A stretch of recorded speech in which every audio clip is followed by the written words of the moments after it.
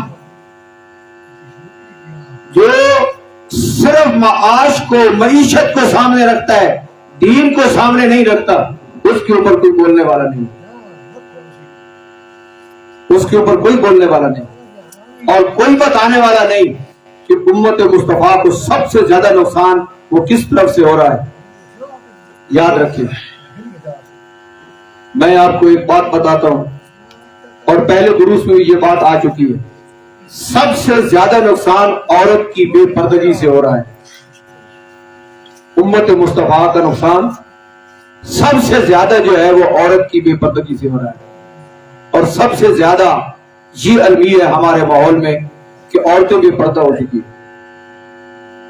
جو عورتیں بے پردہ ہوتی ہیں ان کی دعائیں قبول نہیں ہوتی اور ان کے مردوں کی دعائیں بھی قبول نہیں ہوتی۔ اور جو میں نے کہا کہ دین سامنے نہیں ہے، معاش سامنے ہے۔ اب اگر عورت بھی مردوں میں بیٹھ کے کما رہی ہے تو بندہ کہتا ہے کہ پیسے آ رہے، یہ تلخ حقیقت ہے جو میں عرض کر رہا ہوں۔ لیکن سوچنا تو چاہیے کہ عورت بھی اگر کما رہی ہے غیر مردوں میں بیٹھ کر تو لوگ یہ سمجھتے ہیں کہ یار پیسے تو آ رہے ہیں، یہ نہیں دیکھتے کہ یہ دین کے خلاف ہے، یہ ہمارے اسلام کے خلاف ہے، اس طرف توجہ نہیں جاتی۔ یہ جو ہے کہ روح جو ہے بندہ مومن کی دور حاضر نے قبض کر لی ہے اور اس کو ایک نشہ دیا ہے کہ تم نے سرمایہ زیادہ حاصل کرنا ہے، دولت زیادہ کمانی ہے اور تم نے زندگی کی جو سہولتیں ہیں ان کو اپنانا ہے۔ تو زندگی کی زیادہ سے زیادہ سہولتیں حاصل کرنے کے لیے وہ خالق کائنات جل شانہ کے اوپر توکل اور جو دین ہے اس کو بھول کر دنیا کے اندر پڑ گئی۔ معزز سامعین کرام، بہت زیادہ مسائل یہاں پہ مفسرین نے درج فرمایا ہے اس واقعہ کے اندر کہ جب بندہ نیک ہوتا ہے، نیک ہوتا ہے، خالق کائنات جل شانہ اس کی نیکی کو ضائع نہیں فرماتا۔ وہ نہیں ہوا کہ حضرت موسیٰ علیہ السلام اور حضرت خضر علیہ السلام کو قرآن پاک میں موجود ہے، وہ سارا واقعہ موجود نہیں کہ جب ایک شہر سے گزرے تو انہوں نے کھانا نہیں دیا تو وہ جو دیوار گر رہی تھی حضرت خضر علیہ السلام نے اپنے ہاتھ سے سیدھا کر دیا۔ حضرت موسیٰ علیہ السلام نے فرمایا کہ جناب انہوں نے ہمیں کھانا نہیں دیا اور آپ ان کی دیواروں کو سیدھا کر رہے ہو۔ آپ نے فرمایا کہ اس میں بھی جو آخر میں جا کے سارے راز بتائے، وہ سارے جو معاملات ہوئے، ارشاد فرمایا بعد میں کہ یہ ایک یتیم کی دیوار تھی اور اس کے نیچے اس کے باپ کا خزانہ موجود تھا، میں نے اس کی حفاظت کی، میں نے اس کی حفاظت کی۔ تو جو نیک ہوتا ہے اللہ پاک اس کی نیکی کو ضائع نہیں فرماتا، اور جب باپ اپنی اولاد کو نیک بناتا ہے تو خالق کائنات جل شانہ اس کی اس نیکی کو بھی ضائع نہیں فرماتا۔ ہمارے استاد قبلہ مفتی محمد فضل رسول رحمۃ اللہ تعالی علیہ بڑی پر حکمت باتیں فرمایا کرتے تھے۔ ایک دفعہ ارشاد فرمایا کہ میرا ایک دوست تھا، بڑا سرمایہ دار تھا، میں نے اس کو کہا کہ لوگ تو اپنی اولاد کے لیے بڑا جوڑ کے رکھتے ہیں، تو سرمایہ دار بھی ہے لیکن بس تو نے کبھی جوڑا نہیں، اس کی کیا وجہ؟ تو اس نے کہا کہ بات یہ ہے مفتی صاحب کہ اگر اولاد بگڑی ہوئی راہ راست پہ نہ رہی تو میں جتنا بھی اکٹھا کروں گا نا وہ اس کی بربادی کا سبب بنے گا، وہ اس کو ضائع کر دے گی، اور اگر نیک ہوئی تو خدا ان کو ضائع نہیں ہونے دے گا، اس لیے مجھے اکٹھا کرنے کے لیے ضرورت نہیں ہے۔ حضرت موسیٰ علیہ السلام اور آپ کی یہ قوم اور ان کے سارے واقعات آپ دیکھیں کہ فَاعْتَبِرُوا يَا أُولِي الْأَبْصَارِ قرآن حکیم میں بار بار حکم آتا ہے اور بار بار اللہ پاک جل شانہ ارشاد فرماتا ہے افلا یتدبرون افلا یتفکرون کہ تم غور و فکر کیوں نہیں کرتے کہ ان واقعات میں تمہارے لیے بہت بڑے سبق ہے اور بہت بڑی عبرتیں ہیں۔ ان اسباب کو اور ان عبرتوں کو تم سامنے رکھو۔ اس واقعے میں اللہ پاک جل شانہ نے ان کے اوپر یہ نظارہ سامنے لایا کہ مرنے کے بعد بھی اللہ تعالیٰ زندہ فرما سکتا ہے۔ اب یہ ہے کہ گائے کا وہ ٹکڑا جب لگا تو وہ زندہ ہو گیا، حالانکہ اس کے بغیر بھی اللہ پاک تو زندہ فرما سکتا ہے نا۔ لیکن ان کو ایک تو یہ دکھانا تھا کہ زندہ کرنے پہ وہ ذات قادر ہے، اور دوسرا اس بچے کے جو مال تھا اس کی بھی قیمت لگانا تھی، اور اس کی حفاظت کرنا بھی مقصود تھی۔ وہ سارے اس واقعہ کے تحت وہ جتنی حکمتیں ہیں وہ ساری اس کے نیچے آ رہی ہیں۔ معزز سامعین کرام، خالق کائنات جل شانہ نے جب ان کو حکم ارشاد فرمایا کہ تم ذبح کرو، اگر وہ فوراً کر دیتے تو بات پوری ہو جاتی۔ بار بار پوچھنا، اس کے اندر جو ہے نا وہ باریکیوں میں جانا، یہ شریعت میں پسندیدہ بات نہیں ہے، بلکہ یہ ہے کہ جب حکم آئے تو اس حکم کے اوپر عمل کرنا چاہیے۔ اب صوفیاء نے بھی اس سے مسائل بہت اخذ کیے۔ مفسرین لکھتے ہیں کہ ایک تفسیر ظاہر ہوتی ہے اور ایک باطن ہوتی ہے، لیکن یہ ضروری بات ہے کہ جو باطنی تفسیر ہے وہ ظاہر کے مطابق ہوتی ہے۔ یہ نہیں کہ جو باطنی تفسیر ہے وہ ظاہر کے خلاف ہو جائے، اس کے خلاف نہیں ہوگی، اس کے مطابق ہوگی۔ تو صوفیاء نے کہا جس طرح انہوں نے گائے کو ذبح کیا اور پھر اس کے گوشت کے ٹکڑے کو مردے پہ مارا تو مردہ زندہ ہو گیا، اسی طرح جو شخص اپنے نفس کو مار دیتا ہے، اپنے نفس کو ذبح کر دیتا ہے، خالق کائنات جل شانہ اس نفس کو مارنے کی وجہ سے اس کے دل کو زندہ فرما دیتا ہے۔ نفس مرتا ہے تو دل زندہ ہوتا ہے، اور جب تک نفس زندہ رہتا ہے دل زندہ نہیں ہوتا۔ جب نفسانی خواہشات ختم ہو جاتی ہیں تو پھر دل زندہ ہو جاتا ہے۔ اور یہاں پر یہ حوالہ ارشاد فرمایا کہ یہ جہاد اکبر ہے۔ علامہ اسماعیل حقی فرماتے ہیں نفس کو مارنا یہ جہاد اکبر ہے، یہ بہت بڑا جہاد ہے نفس کو مار دینا۔ اور حدیث شریف میں یہی مسئلہ آیا ہے، موتو قبل ان تموتو، حدیث شریف ہے کہ مرنے سے پہلے مر جاؤ۔ اس کا کیا مطلب ہے؟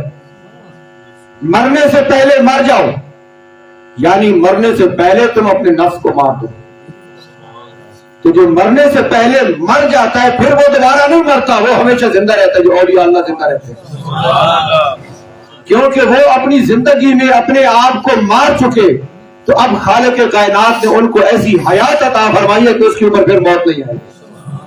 اب وہ ایک جہان سے دوسرے جہان میں تو جائیں گے لیکن مریں گے نہیں، ان کے فیوزات اور برکات جو ہے وہ جاری اور ساری رہے گی۔ تو نبی پاک علیہ السلام نے ارشاد فرمایا جہاد سے واپسی پر یہ حوالہ نقل کیا علامہ اسماعیل حقی رحمہ اللہ نے کہ رجعنا من الجہاد الاصغر الى الجہاد الاکبر۔ ارشاد فرمایا میرے صحابہ ہم چھوٹے جہاد سے بڑے جہاد کی طرف جا رہے ہیں۔ وہ جو کفار کے ساتھ جہاد تھا، ارشاد فرمایا یہ چھوٹا جہاد ہے، اب ہم بڑے جہاد کی طرف جا رہے ہیں۔ تو صحابہ کرام رضوان اللہ تعالی علیہ مجمعین جب عرض کی تو ارشاد فرمایا یہی نفس کے خلاف جو جہاد ہے۔ وہ جہاد تو سامنے دشمن کے ساتھ تھا، اب جو جہاد ہے تو وہ ایسا دشمن ہے جو نظر نہیں آتا، یہ ایسا دشمن ہے جو نظر نہیں آتا، اس کے ساتھ جہاد ہے، اس لیے یہ بڑا جہاد ہے۔ اور اس کے تحت مفسرین کے اقوال و حالات بھی بہت زیادہ درج فرمائے۔ ارشاد فرمایا کہ ایک تو یہ اس میں مسئلہ ہے کہ خالق کائنات جل شانہ کے اوپر توکل کرنا، اور اس توکل کے ساتھ ساتھ اولاد کے اوپر مہربانی کرنا، والدین کے ساتھ حسن سلوک کرنا۔ بندہ جب والدین کا نافرمان ہوتا ہے تو اس کی کوئی عبادت قبول نہیں ہوتی، جتنی بھی عبادتیں کرتا رہے وہ عبادت اس کی قبول نہیں ہوتی۔ عبادت اس وقت قبول ہوگی جب وہ والدین کا فرمان بردار ہو۔ تو والدین کی فرما برداری کے بعد اللہ پاک جل شانہ اس کی عبادات کو قبول فرمائے گا اور اس کو بہت اونچا مقام عطا فرمائے گا۔ نفس کو مارنے کے حوالے سے اور نفس کی مخالفت کے اعتبار سے علامہ اسماعیل حقی نے کچھ واقعات درج فرمائے ہیں۔ ان میں سے ایک یہ ہے کہ ارشاد فرمایا کہ بعض مشائخ سے پوچھا گیا کہ یہ جو نفس کی مخالفت ہے اور جو نفس کو ذبح کرنا ہے اس کا کیا معنی ہے؟ تو انہوں نے ارشاد فرمایا کہ اس کا معنی یہ ہے کہ نفس کی مخالفت کرنا۔ انسان کا نفس ہمیشہ انسان کو راہ راست سے ہٹاتا ہے، نماز سے روکتا ہے، اللہ کی راہ میں خرچ کرنے سے روکتا ہے، روزہ رکھنے سے روکتا ہے، ہر نیکی کے کام سے نفس انسان کو روکتا ہے۔ تو نفس کو مارنا کیا ہے کہ اس کی مخالفت کرنا، اس کی مخالفت کرنا۔ ہر وہ کام جو شریعت کے خلاف ہے نفس اس کی رغبت دیتا ہے، تو بندہ اس کی مخالفت کرے اور وہ کام کرے جس کا حکم شریعت مطہرہ کے اندر موجود ہے۔ جب اس طرح وہ بار بار نفس کی مخالفت کرتا رہے گا تو اسے کہتے ہیں نفس کو مارنا۔ بزرگوں نے فرمایا کہ نفس کی مخالفت کرنا اور اس کی خواہشات کو ختم کرنا۔ اب بزرگان دین کا اپنا مقام تھا، بڑا اونچا مقام تھا، وہ اپنے مقام کے مطابق انہوں نے عبادات کی، ریاضات کی اور نفس کی مخالفت کی۔ حضرت سری سدی کا ایک واقعہ لکھا ہے، فرماتے ہیں کہ حضرت سری سدی فرماتے ہیں کہ 30 سال سے میرا نفس ایک مطالبہ کر رہا ہے، 30 سال سے۔ کیا کہ میں اخروٹ کو شیرے کے اندر بھگو کر کھا لوں، اخروٹ کو شیرے کے اندر بھگو کے کھا لوں۔ 30 سال سے میرے اندر یہ خواہش ہے، میرا نفس میرا مطالبہ کر رہا ہے، 30 سال سے میں نے اس کی خواہش کو پورا نہیں کیا۔ حالانکہ جو حلال چیز ہے اس کو کھا لینے میں کوئی مسئلہ نہیں، لیکن ان ہستیوں کے اپنا مقام ہے کہ انہوں نے کہا کہ نہیں، ہم نے نفس کی مخالفت اس درجہ کرنی ہے کہ ہم نے یہ بھی نہیں کھانا۔ کیوں کہ کھایا جاتا ہے زندہ رہنے کے لیے، تو زندہ رہنے کے لیے کوئی اور چیز کھا لیں گے اس کی مخالفت کر کے، لیکن اس کی بات نہیں مانیں گے۔ کیوں؟ اگر یہ بات مان لی تو ممکن ہے پھر کوئی اور بات منوانا شروع کر دیں اس کی مخالفت۔ اور اسی طرح فرماتے ہیں کہ ایک شخص ہوا میں بیٹھا ہوا تھا، ہوا، خواہش کو عربی میں ہوا کہتے ہیں، اور ہوا کے آخر میں پھر حمزہ ہو تو یہ دوسری ہوا ہے، یہ جو فضا میں ہوا ہے یہ، اور ہوا کے آخر میں چھوٹی جی اوپر کھڑی زبر ہو تو اس ہوا کا معنی ہوتا ہے خواہش۔ تو ایک اللہ کا بندہ ہوا میں بیٹھا تھا، تو کسی شخص نے پوچھا کہ حضور تم ہوا میں بیٹھے ہو؟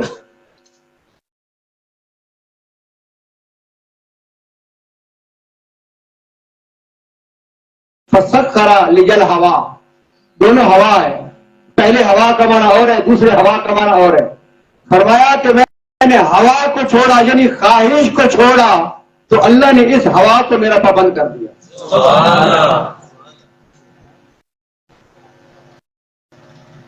معزز سامعین کرام، تو ارشاد فرماتے ہیں کہ ضروری ہے ہمارے لیے ان واقعات کو پڑھنے کے بعد، سننے کے بعد، سمجھنے کے بعد کہ ہم اپنے دلوں کو زندہ کریں اور ان کی اصلاح کریں اور اپنے اعمال کے اندر اخلاص پیدا کریں، اور جب اعمال کے اندر اخلاص پیدا ہوگا تو پھر خواہشات اور نفس کے معاملات جو ہے یہ آہستہ آہستہ کمزور پڑ جائیں گے اور بندے کی جو روحانی طاقت ہے یہ زیادہ ہو جائے گی۔ ایک جسم کی غذا ہے اور ایک روح کی غذا ہے، تو اگر جسم کی غذا بندہ استعمال نہ کرے تو جسم کمزور ہو جاتا ہے، اگر روح کی غذا یہ اللہ پاک جل شانہ کا ذکر ہے، اس کی عبادت ہے، احکامات کے اوپر عمل کرنا ہے، یہ روح کی غذا ہے، جو خالق کائنات جل شانہ نے رات دن میں 5 مرتبہ رکھی ہے. کھانا 2 وقت کھاتے ہیں یا پھر ناشتے کو ساتھ شامل کریں تو 3 وقت کھاتے ہیں. اصل کھانا تو یہی ہے، لیکن اب تو رواج ہے کہ بندے 24 گھنٹے کھاتے ہیں، ہر گھنٹے کے بعد کچھ نہ کچھ کھاتے ہیں پیتے ہیں. لیکن مین کھانا تو 2 وقت ہے. جسم کی جو خوراک ہے وہ 2 وقت کا کھانا ہے. تو یہ کھانا اگر جسم کو نہ ملے تو جسم کمزور پڑ جاتا ہے. اور روح کی غذا خالق کائنات نے دن رات میں 5 دفعہ رکھی جو فرض نماز ہے. وہ روح کی غذا ہے 5 مرتبہ بڑی غذا. اور باقی ہر وقت شریعت کے مطابق رہنا، اسلام کے مطابق رہنا، وہ مسلسل غذا ہے.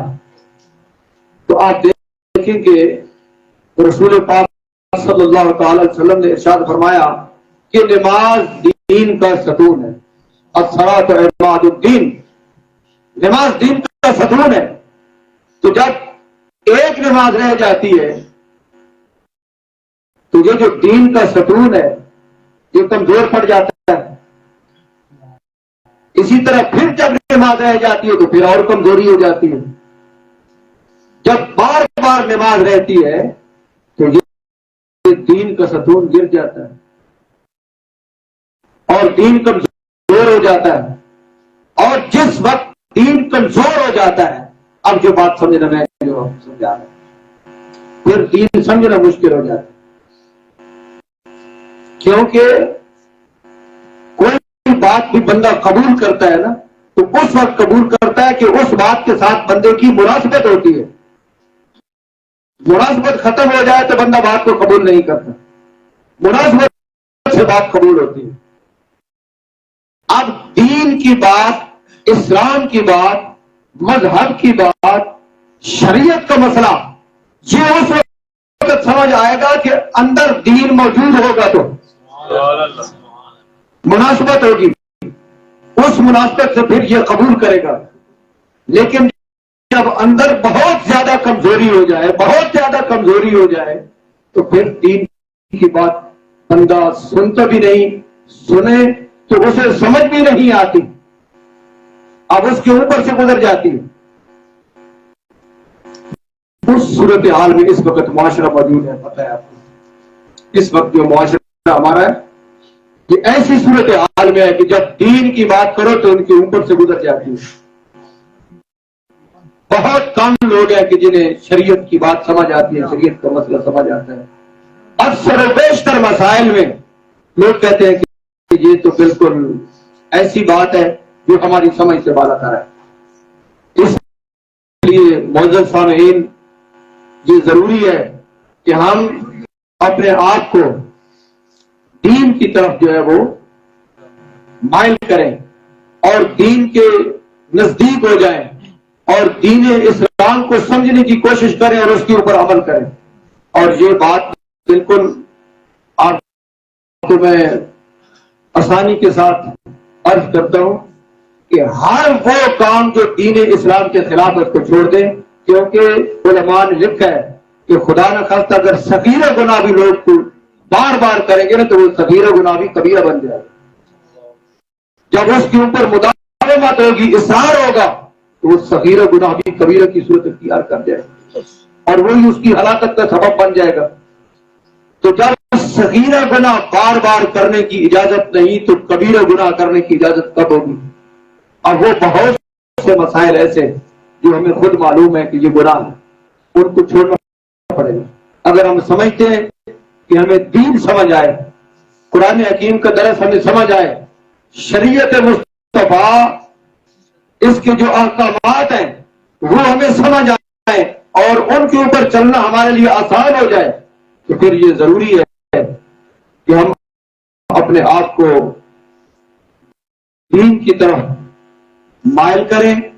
اور جو اس کا حدیث شریف میں اور مفسرین نے جو اس کا نسخہ لکھا ہے حدیث کے حوالے سے، وہ یہ ہے کہ آخرت کو دنیا پر ترجیح دی جائے. اور جو شخص دنیا کو آخرت پر ترجیح دے گا اسے کبھی دین سمجھ نہیں آئے گا، بالکل پکی بات ہے. اور جو آخرت کو دین پر ترجیح دے گا اسے دین سمجھ آئے گا. جو قبر کو اس جہان کو ترجیح دیتا ہے اور اس کے معاملات کو ترجیح دیتا ہے دنیا پر اسے دین سمجھ آئے گا. اور جس نے پہلے سے ہی دنیا کو آگے کر رکھا ہے اور قبر کو آخرت کو پیچھے کر رکھا ہے ایسے شخص کو کبھی دین سمجھ نہیں آ سکتا. یہ فلسفہ ہے اور یہ ایک حقیقت ہے. جب اس حقیقت کو بندہ اپناتا ہے تو بندہ ہر کام میں یہ فیصلہ کرے کہ اس کام میں کون سی جہت آخرت کے اعتبار سے بہتر ہے اور کون سی جہت دنیا کے اعتبار سے. اور پھر بندہ فیصلہ کرتا ہے کہ آخرت کے اعتبار سے تو یہ بہتر ہے کہ میں یہ تقاضا چھوڑ دوں جو کر رہا ہوں. کوئی بھی تقاضا ہو سکتا ہے. بندہ کہتا ہے کہ آخرت کے اعتبار سے یہی بہتر ہے کہ میں اس تقاضا کو چھوڑ دوں. جب وہ اس تقاضے کو چھوڑے گا آخرت کو ترجیح دے گا. اب دیکھیے حدیث شریف میں آتا ہے کہ جس نے اپنے سارے غموں کو اکٹھا کر کے ایک ہی غم آخرت کا بنا دیا کہ سب سے بڑا غم یہ ہے کہ میری آخرت ٹھیک ہو جائے. تو جس نے سارے غموں کو اکٹھا کر کے بڑا غم یہی بنا لیا آخرت والا قبر والا تو اللہ تعالیٰ دنیا کے غموں سے اس کو نجات عطا فرمائے. پھر دنیا کے غموں سے اس کو نجات ہو جائے گی. اور ہر کام میں اللہ تعالیٰ جل شانہ کی رضا کو مقدم رکھنا چاہیے. ایک مسئلہ ابھی پوری درس قرآن میں میرے ذہن میں میں نے بیان کیا اور وہ میں آپ کو عرض کرتا ہوں آخر میں کہ شریعت مطالعہ کے جتنے بھی احکامات ہیں اور مسائل ہیں ان میں بڑی درجہ بندی ہے. کوئی آسان ہے کوئی مشکل ہے. وہاں ایک شخص کا ذکر حدیث شریف میں ایک شخص کا ذکر آیا ہے کہ 7 شخصوں کا ذکر ہے کہ جن کو اللہ پاک جل شانہ قیامت والے دن اپنا سایہ عطا فرمائے گا جس دن کوئی سایہ نہیں ہوگا. ان میں سے ایک وہ شخص ہے کہ جس نے اللہ کی رضا کے لیے محبت کی اور اللہ کی رضا کے لیے عداوت کی. سبحان اللہ. جب کسی کو ملتا ہے تو مقصد اللہ کی رضا ہے اور جب کسی سے ہٹتا ہے تو پھر بھی اللہ کی رضا ہے. اور سب سے زیادہ اس دنیا میں جو مشکل کام ہے وہ یہ ہے. نماز اتنی مشکل نہیں, زکوٰۃ مشکل نہیں, حج اتنا مشکل نہیں, جہاد اتنا مشکل نہیں, آدھی رات کو اٹھ کر تہجد پڑھنا اتنا مشکل نہیں, اپنا سرمایہ سارا خرچ کر دینا اتنا مشکل نہیں جتنا یہ کام مشکل ہے کہ اللہ کی رضا کے لیے تعلق رکھنا اور اللہ کی رضا کے لیے تعلق کو چھوڑ دینا. یہ کوئی فقیر ہی کر سکتا ہے, عام بندہ نہیں کر سکتا. اللہ پاک جل شانہ عمل کی توفیق نصیب فرمائے. وآخر دعوانا